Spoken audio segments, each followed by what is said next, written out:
been so busy. It's just been so fucked up lately. Like, not really fucked up, like, you know, broken machines, canceling jobs, and rescheduling this, having to do this, and having to do that. That I hadn't even really realized it's been a week since the last video I posted. So, you know, I do my best, guys. I do my best. But anyways, before we get into the fucked upness of part 6, I don't know. Part 6 might be kind of long. I might have to break it up into like 6A and 6B. I don't know. We'll see what happens. How much detail I go into, because there's just so much shit that happened in not even the full year I was out of jail. And, yeah. But before we get into all of that stuff, just want to say I was glad to see Chasing Clouds of Flavor Reviews finally posted a video after fucking forever. That guy, he hasn't posted a video. I know he had a bunch of personal shit going on, but yeah, it was good to see him. And I didn't see Jesse comment nothing, so I hope he's still doing good. I hope you're still doing good. You know, if not, you know, don't feel like you know, if you had a slip up, I don't even feel like, oh man, I let all these people down, because it's not. Man, sobriety is a motherfucker, man. It really is. It's a hard thing to do, and it's hard to stick with it. It's even years after you're done, you know, you could not have touched anything for 2 years, and one day, before you know it, it's like those 2 years never existed. I've seen it happen with so many people, so it's not like you'd be the first person to have a slip up. So, you know, I'm just saying, I hope you're still hanging tough, sticking it out, because it ain't no easy thing you're trying to do here, man. No easy thing at all. But anyway, so let's see here. Did 4.5 months in jail because the judge has fucked up addiction problems.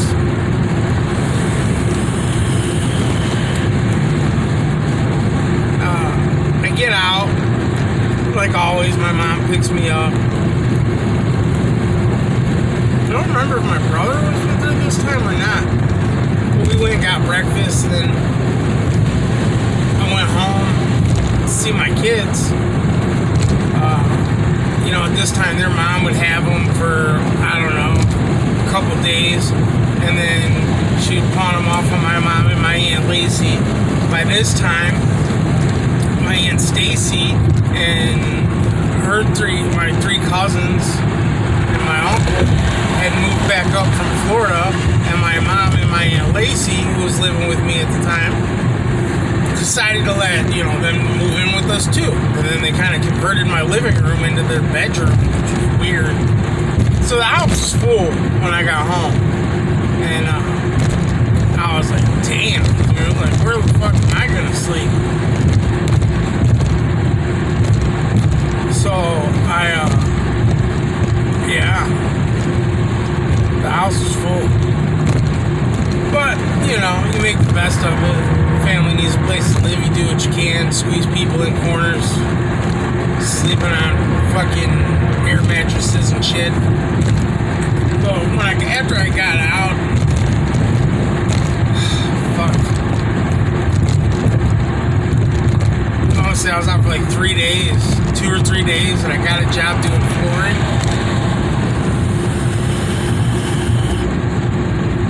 Spending time with the family, spending time with the kids. And then this chick that was one of my customers, you know, somebody I was actually supposed to go see the night I got arrested.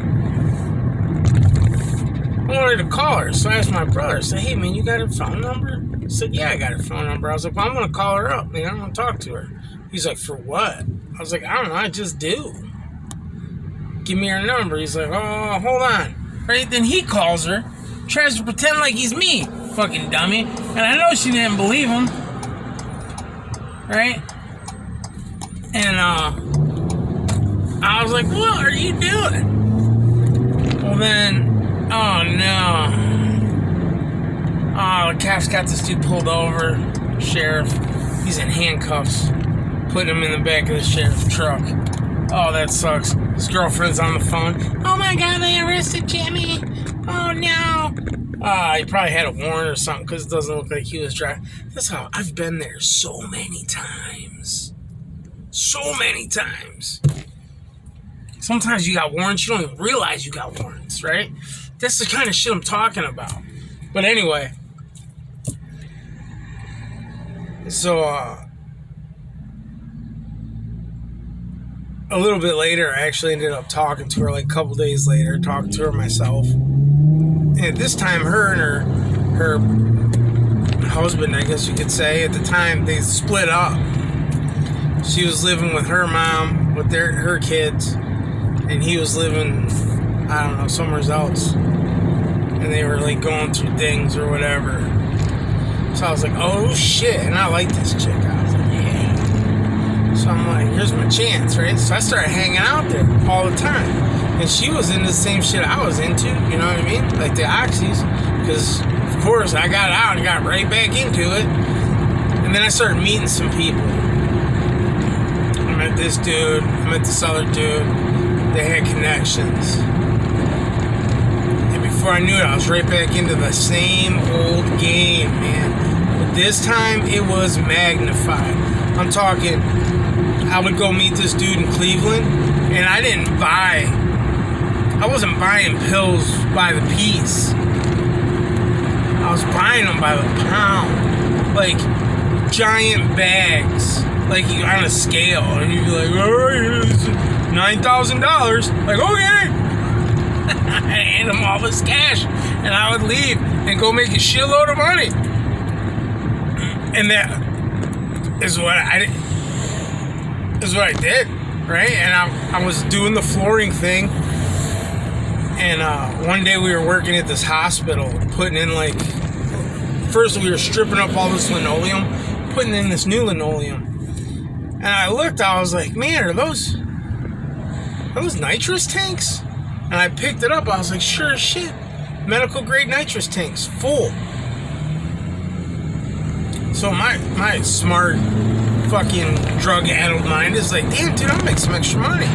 So I go tell my brother, like, hey, we need to figure out a way to get them tanks.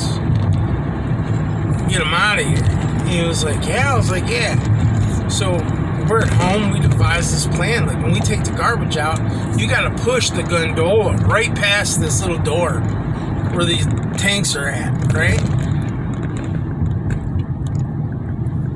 So you got a big roll of linoleum or a big roll of carpet, and you push the gondola thing in there, and you just leave the roll open, grab a tank, slide it inside the roll, push it past, outside, stand on the side of the dumpster where nobody can see you, where the work van is actually parked, chuck all the garbage in there, but you slide that tank out into the bottom of the gondola, throw the garbage out, open the back of the van, slide the tank underneath the seat, right? So you get like 2 or 3 of them that day. Leave work like you're leaving work. Like, we're leaving, we're going home, see everybody later. Go back about an hour later, like you forgot something in the van, right?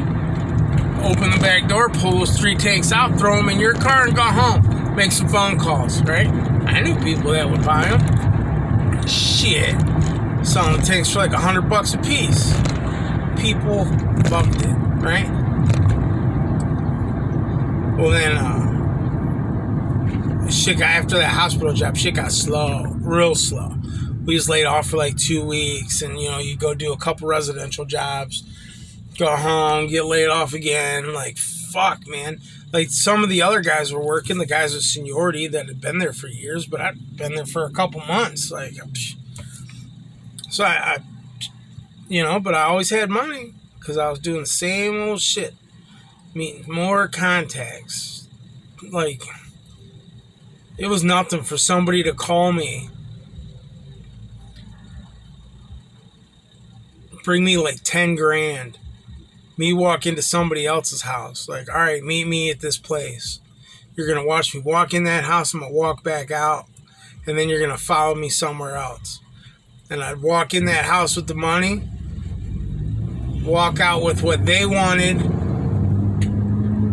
a little extra for me, and a couple grand in my pocket. And then I'd have them follow me, you know, somewhere like to a hotel. I'd get a hotel room because now that chick that I wanted to talk to afterwards that was living at her mom's and we was hanging out all the time, she became my girl, right? So, you know, I go get a hotel room for me and my girl for the night, and then that person would meet me out there, and I'd count out all their pills and send them on their way. And I got a hotel room, a couple grand in my pocket, and probably another 30 or 40 pills that I made off of that person, and they thought they were getting a great deal. Maybe even more. Who knows? Like, it was the same dude. Like, shit just got crazy, you know. I knew these people, they were going to Florida, doing like the Florida pill mills down there. If you know what I'm talking about, you know what I'm talking about. And they would come back, and I'd buy hundreds at a time. Thousands.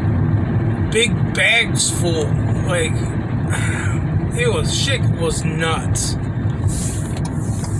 But then during all of this, and I'm making money hand over fist, I'm doing so much. Oh my God, way more than I should have been doing. So is my girl. And I mean, we're just crazy, right? Then I get a phone call from a detective. I'm fucking freaking out. I didn't know what was going on, right? This is kind of late at night too.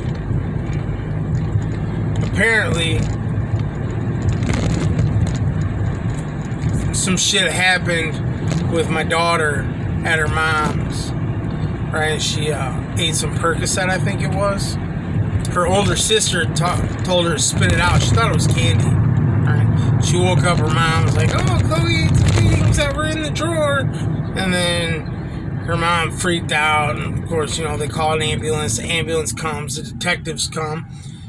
She was in the hospital, and when I went to the hospital, her mom was like, "Oh, she's just sick." Like, she was trying to downplay it all.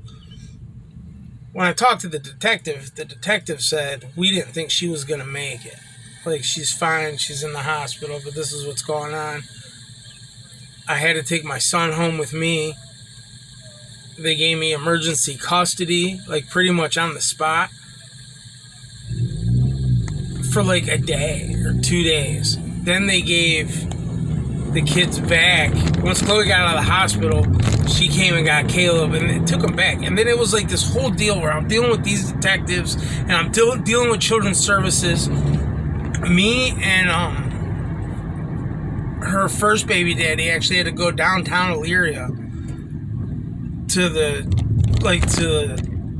juvenile courthouse thing, right? And had this meeting with like all these people from children's services and lawyers and stuff. I got so frustrated in this meeting. I thought they were gonna put me in jail. So did Chris. He was like, "Dude, chill out." But the lady, she was like, it was a meeting for emergency custody for him to get his daughter and me to get my 2 kids. And they said there's no immediate, she's not an immediate threat, and there's no immediate danger for them to stay in the household. I was like, are you fucking kidding me? Like, my daughter almost died because of their negligence. Like, what the fuck are you talking about? Like, no immediate threat, right? Like, are you kidding me? But at the same time, I'm not helping the situation for her mom, because when their mom and boyfriend would call me, of course I had shit to sell them. You know what I mean? When me and her were together, she had nothing to do with the shit. Like, she hated the fact that I was on them, and that's, you know, what got me in trouble. Like, but then she gets with this dude, and he talks her into doing shit, and then now she's down the same rabbit hole I am. I'm like, shit's crazy. It's funny how life works out, you know? But, yeah, so now I'm dealing with all that stuff. Looking for another job. But I'm still fucking doing what I gotta do, you know? I'm still talking to this person, talking to that person, running here, running there, you know, but now I got my kids at home. At the same time, me and my girl are kicking it, and to be honest, she's still my girl to this day. Like, we've been together 15 years now, so we came through this kind of together on the other end of it, you know? But, yeah, so then I'm dealing with children's services, and I'm also on probation. So I would go to the probation department in Medina County, and I would sit in the parking lot, and I shit you not, just stupidly, because I would go there early in the morning, I'd fucking grind down a pill and snort it right there in the parking lot. Go in and take a drug test. The drug test they were using were these like mouth swabs, like, and then they'd send it in. I'd pay $15, and right? The first time I did that, I was so nervous when I went back. I was like, oh, I fucking failed, nah.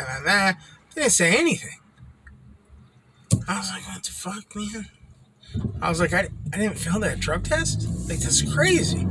Oh, the drug test was good. Any drugs or alcohol? Any run-ins with the police since the last saw you? You know, the same fucking questions. All right, have a nice day. Well, Children's Services wanted to drug test me too.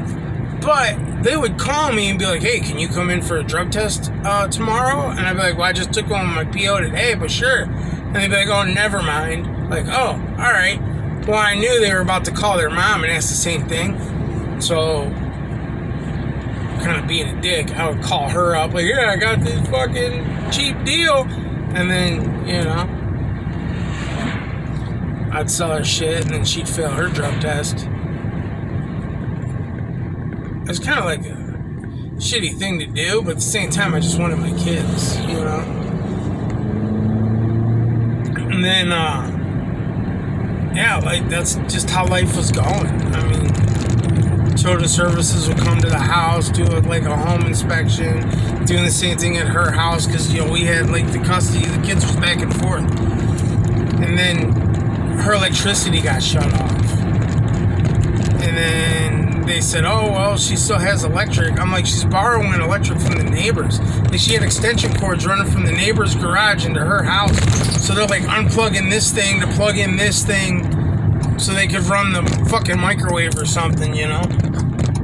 And they're like, well, she's figured it out. I'm like, this is crazy. Like, I was getting really frustrated with Children's Services. Then her water got shut off. And we show up to court, right? We all show up to court. And, before we even go into court, the lady comes out and she's like, hey, we all gotta talk before we even go in there. And I'm like, okay. And she's like, listen, we know her electricity's off. And their mom is standing right there. They're like, well, her water got shut off. She went to court and asked the caseworker for help to get the water and electricity turned back on. I guess the electricity was one thing, the water is completely different. I don't know.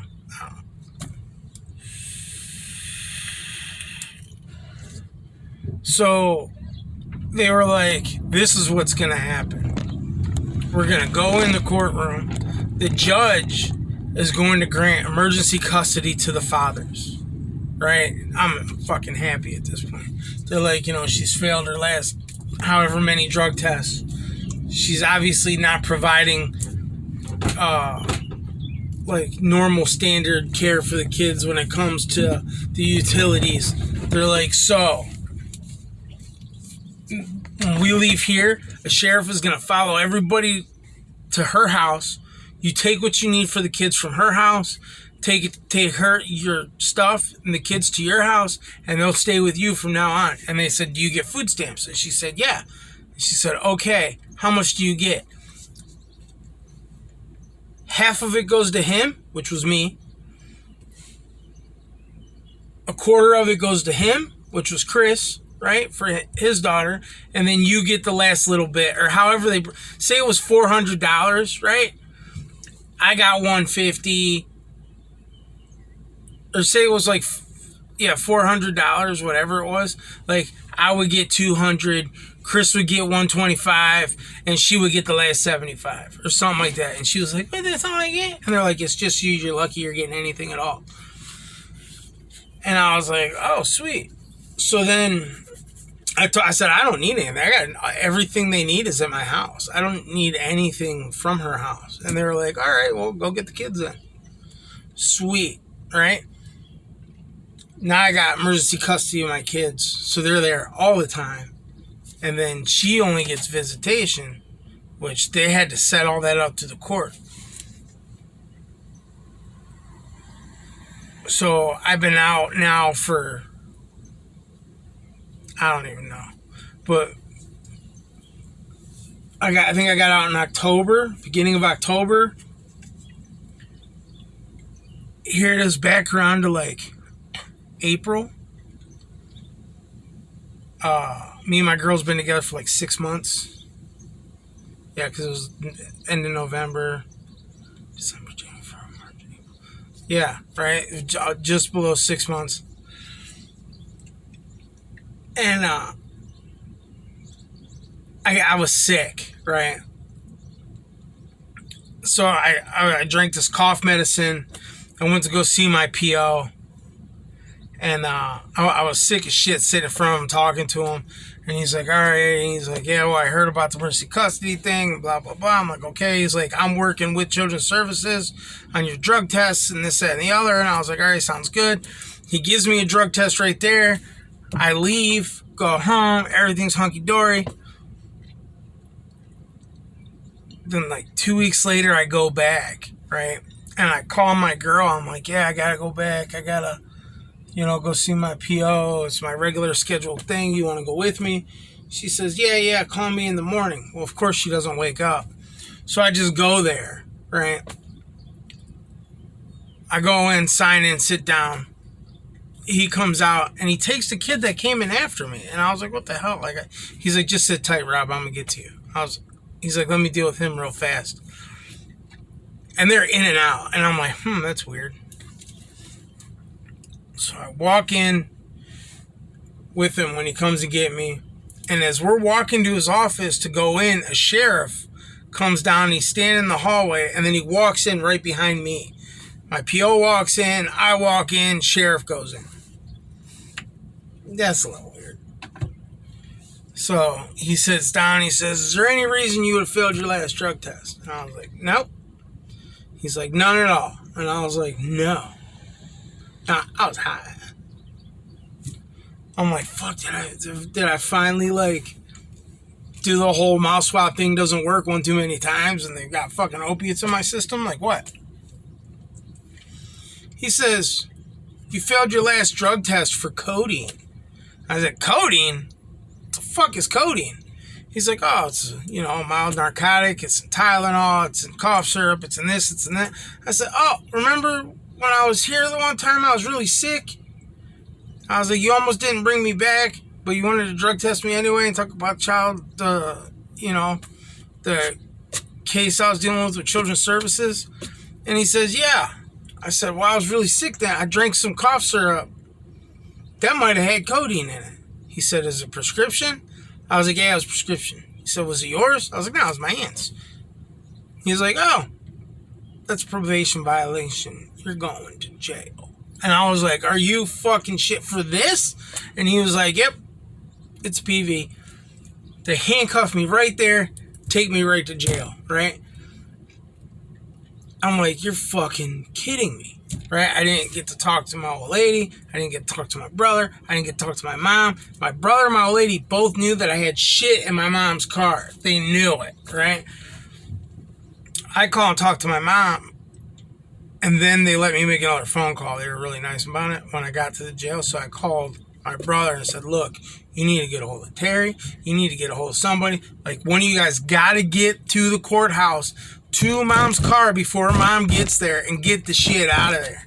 Right? So it was like a race between the two of them. Who's going to get my shit? She got there first. So, yeah, man. That was...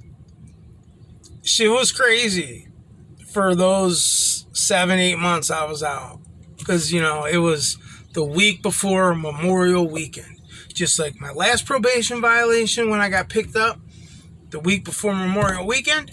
This was the week before Memorial Weekend. It seems like every time the week before Memorial Weekend, Rob goes to jail. Fucking weird. So, we'll end it there. And, part 7, there's a lot of parts to this, will be my time in jail for the last time. Not really, but, you know. But that's when everything changed for me, is this last time in jail.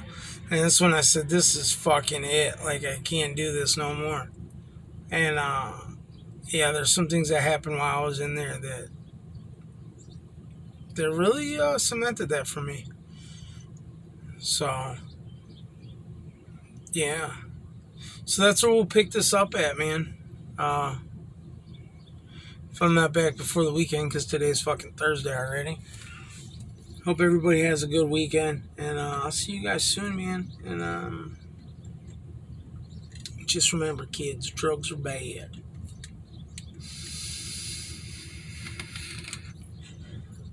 Really bad.